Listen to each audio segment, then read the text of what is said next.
Welcome back, everybody, to the possibilities of the city in the sky in Part 45 of Twilight Princess. The possibilities of the city in the sky.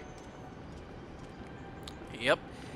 And in this area, we get introduced to this mechanic of the dungeon where you hang off these things, but you can't activate the switch unless you put on the iron boots because, you know, Link's not heavy enough to move those things, apparently. But then again, you think with having those iron boots, his legs should come off.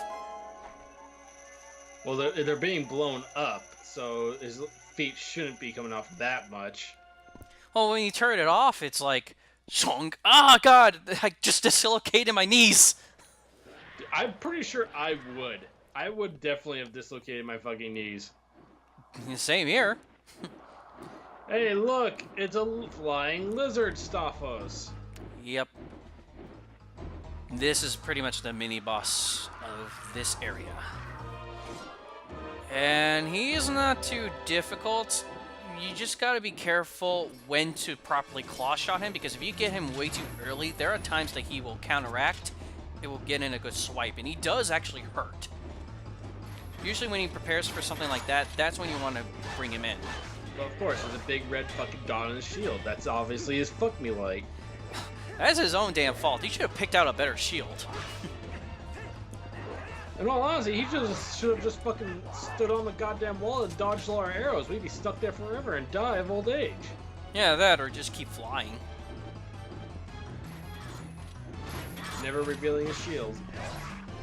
Yeah, he should have just got rid of it. Then again, I don't know what's stopping the claw shot from grabbing any other part of his body.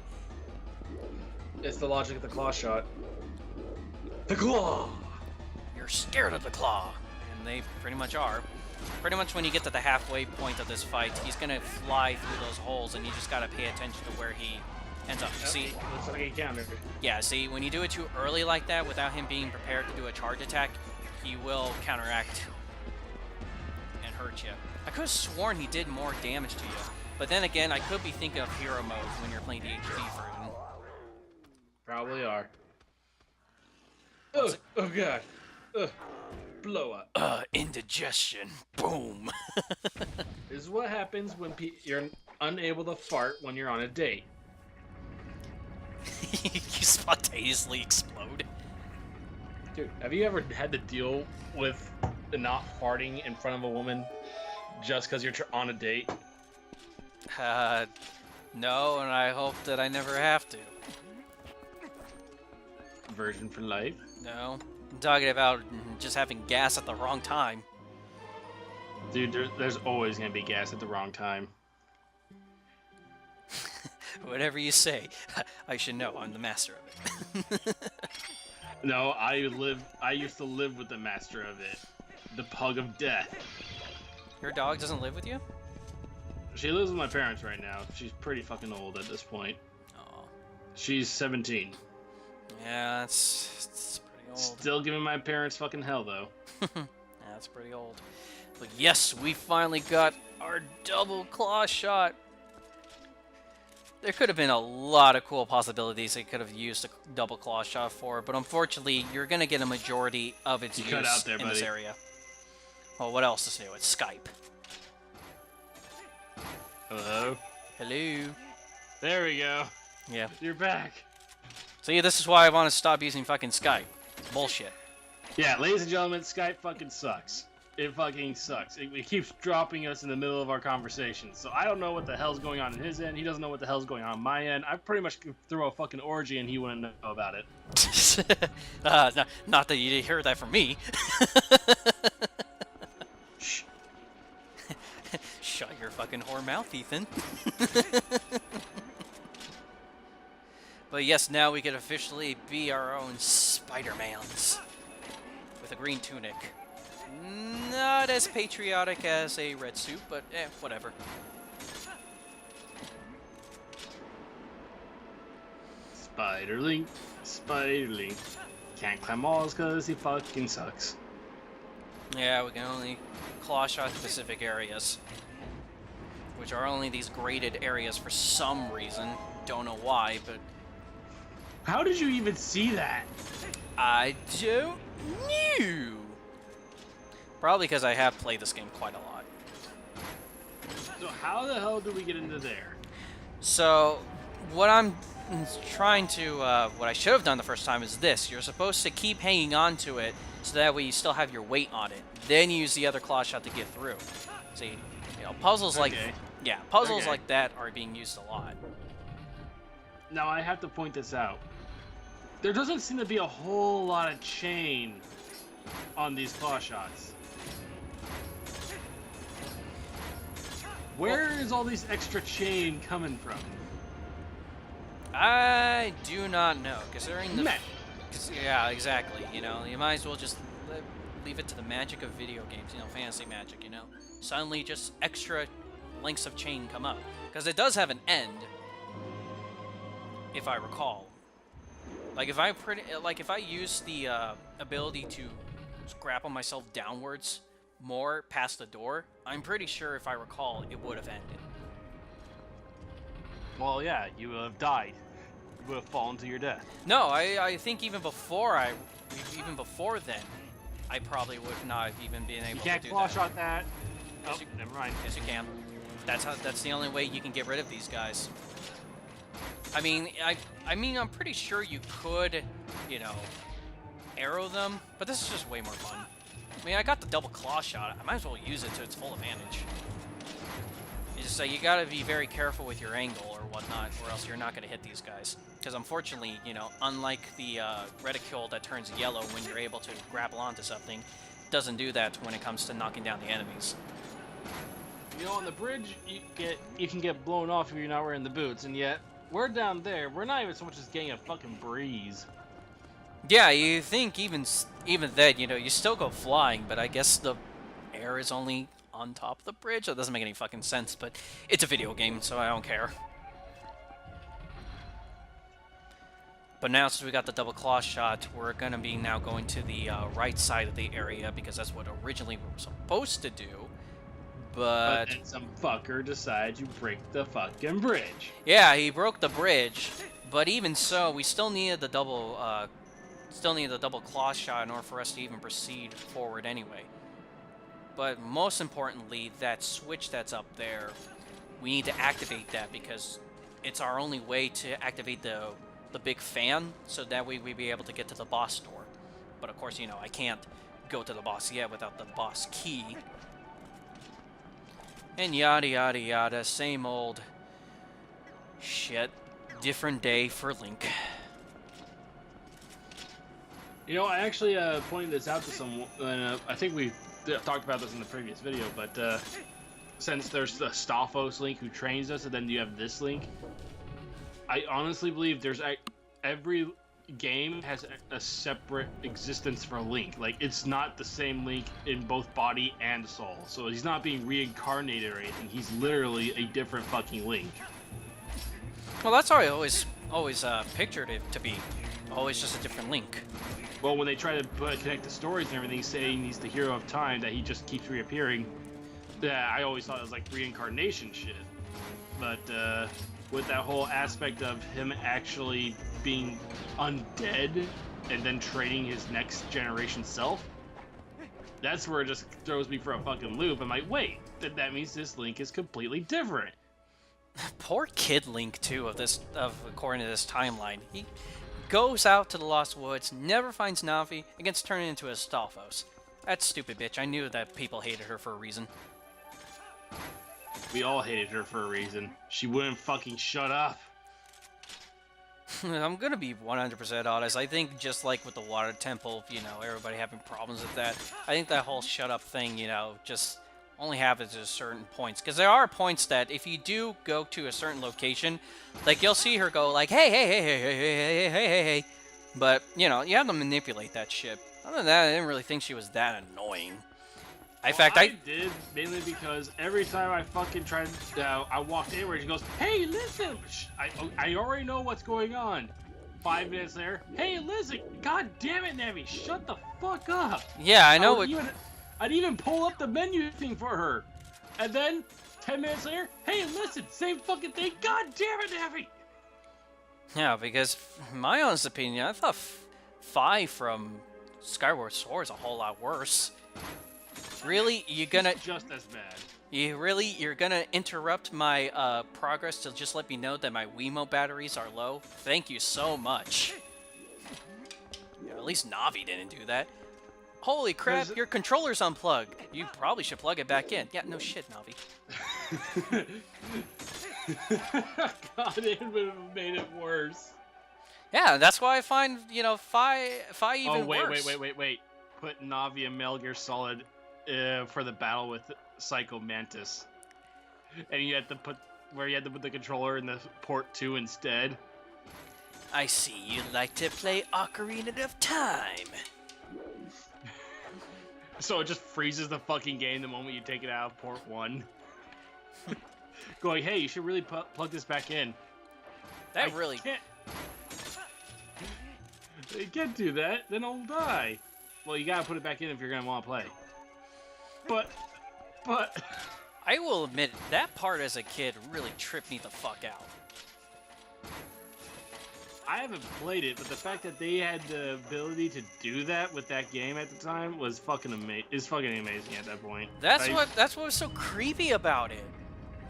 It just knew. That's so weird. That's why I freaking love Hideo Kojima as a game designer. Guy really knows what he's doing. I can't not wait until his Death Stranded game comes out. Unfortunately, according to him, it won't come out until like 2019 or something like that. Which really sucks. But hey, you know. Dude, I'm excited for the remake of Final Fantasy VII. I hope that's good. I really hope it's good. Just give it the new graphics, but keep the old game style. That's all I want. I don't mind. I don't mind the new game style. I really don't, because unfortunately, you know, the turn-based gameplay unfortunately has really gone down. Yeah, but even so, like, if games like Bravely Default, which is done by Square, has taught me is that there's still amount of fresh take you can do with that type of gameplay style. But at this point, you know, with the modern gamers and whatnot, it's pretty much all about just action RPGs anymore. God, I fucking hate that big-ass fucker. Yeah, this guy returns from the original temple, for the first temple as well, too. And just like before, you gotta destroy the head and then throw a bomb into the body. So yeah, City of Sky really tends to throw almost everything of the previous dungeons back into this one. Get closer so that I can kiss ya. It's a good thing at least this area doesn't take any lessons from Lake Bed, where we have to redirect the water. I mean, technically you have to direct wind, but that's not nearly as bad as to redirecting the water in Lake Bed Temple. Or in frickin' the Great Bay Temple in Majora's Mask. God, never forget that. Never forget that temple. Pain, suffering. Like, people complain a lot about, you know, the water temple, but fuck me, that Great Bay Temple area is always my least favorite part of Majora's Mask. Love that game to death. Hate that place so much. I even hate the build-up to it, the lead-up. There's so much tedious shit you have to do. And not only that, the characters whose face you're using for that temple the majority of the time, it's just so fucking sad. His entire story. It's funny too, because his transformation mask is the only one out of the living person. Yeah, the only person you actually see legitimately die in front of you. Because, you know, the Deku Scrub Link is, you know, it's implied that it's the soul of the butler's dead son you meet in the very beginning of the game. The Goron one is the ghost that you follow. Champion.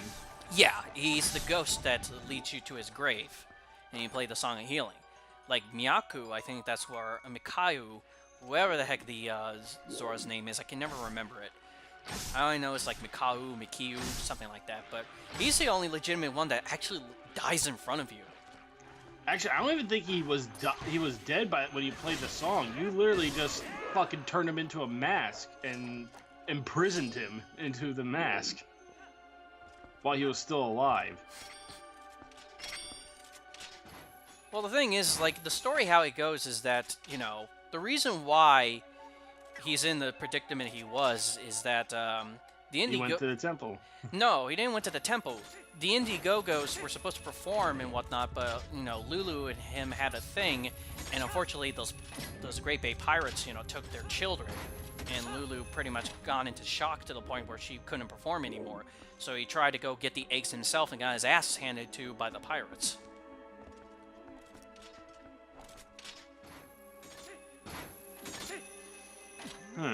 Yeah, that's pretty much what happens. So, during his last moments of breath, he just wants you to put him in ease. Ease his pain, and that's why you play the Song of Healing, and at that point, you bury him. You bury him in a a shallow grave, a metaphorical type of way, considering that he becomes a mask. But yeah, it just, damn it. But that has to make you wonder. The woman you then wear his face around the woman he loved, and you have to do play with the band, I guess, at some point. Like you actually play with them. Well, it is a side quest in that game where you pretty much help them write a new song, and they will play it. And during the end credits, I think you do see Link posing as Mikao playing the guitar. So yeah, not only are you wearing the face of one of the lovers, you have to then use that face to perform with the one that each other loved most. That's just fucking. That is dark. That's why Majora's Mask to this day is still one of the darkest Zelda games. I know, I love it too. It's one of the only Zelda games, to my knowledge, that actually makes the NPCs feel alive. Like the world really does feel like it's a living, breathing community. Breath of the Wild tries to get it like that, but there are still some points where not a lot of the NPCs really have anything interesting to say. I mean, damn, they do try, but it's no game to this point in the Zelda series has gotten as deep within the NPCs as Majora's Mask did. Yeah, because they all gave him tragic fucking deaths. And you basically wear the faces of dead loved ones around the living. It's so depressing because, we always make fun of these things in video games, like, there's so much shit that happens on in the world. You think the people around would be fully, take it in and understand the consequences of what's going on. It's almost like in Sonic Unleashed. Eggman breaks the whole fucking world into pieces, and everybody's like, must be the wind. It's like, really? The world is in pieces. How the hell do you not notice this? And Sonic is literally a fucking monster. Forget the fucking mutant part. He's now a legitimate fucking hairy beast. Yeah, it's just like... we always make fun of the fact of that, but, like, really, come on. Are you sure the tremors, when the world blew up, got broken into pieces, you did not feel that? And thinking, wind. It's like, screw you, game. No, it was just me. I farted. Sorry, that must have been gas. Oh, that for a piece of heart. A piece of heart that's not going to matter much in the end. What are you doing, Ethan? It's been so long. Yeah, exactly. What are you doing, asshole? I know. The asshole of time. I don't know. A guy like that, I still wouldn't trust, babysitting my lawn or something like that, I wouldn't want him anywhere near my fucking antiques. Hey, asshole, can you keep an eye on my priceless jade egg here? His eyes just widen. Knowing Link, he'd probably want to break that shit just for the fact there's money inside of it. I can tell him and show him there's literally no money inside of it. He'll still break it. Force of habit, I guess. Pottery store. Link, no, don't! And there goes all my rupees because Link broke all of their pots. And that's why, there's no pottery stores in fucking Hyrule.